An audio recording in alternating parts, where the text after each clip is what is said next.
বন্ধুরা, আমি গিয়েছিলাম ইন্টারভিউ দিতে। সেখানে আমাকে ইন্টারভিউয়ার বলল এই সমস্ত ডেটগুলি থেকে আমাকে আলাদা করে ডে এর নেম, মান্থের যে নেম এবং ইয়ার আমাকে এখানে বের করে দেখাও। তো তার জন্য আমি কি করলাম, এখানে সমস্ত ডেটগুলিকে আমি সিলেক্ট করে রাইটে গিয়ে এখানে সমস্ত খালি সেলগুলিকে ফিল করে দিলাম। এরপরে আমি এই ডে সেকশনের ডেটগুলিকে সিলেক্ট করে এখানে Ctrl+1 প্রেস করলেই এরকম একটি দেখতে পাচ্ছ ফরম্যাট সেল আমাদের ওপেন হয়ে যাবে। এইখানে তোমরা কি করবে, এই কাস্টম যে লেখাটি আছে এখানে ক্লিক করে আমার যেহেতু ডে দরকার, তো আমি এখানে 4 বার ডে ডে ডি ডি করে এখানে 4 বার ডিডি লিখে নেব।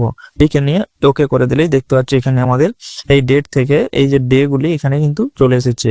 এরপরে একইভাবে তোমরা এই মান্থ সেকশনের ডেট গুলিকে সিলেক্ট করে এখানে Ctrl+1 প্রেস করে নেবে। এরপরে এই কাস্টম সেকশনে গিয়ে তোমরা এখানে মান্থের জন্য 4 বার মান্থ লিখে নেবে।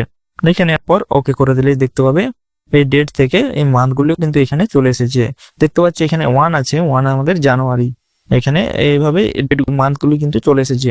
একইভাবে তোমরা ইয়ারের জন্য এইভাবে সিলেক্ট করে নেবে এবং Ctrl+1 প্রেস করে কাস্টমে গিয়ে তোমরা কি করবে না, এখানে 4 বার ওয়াই প্রেস করে দেবে।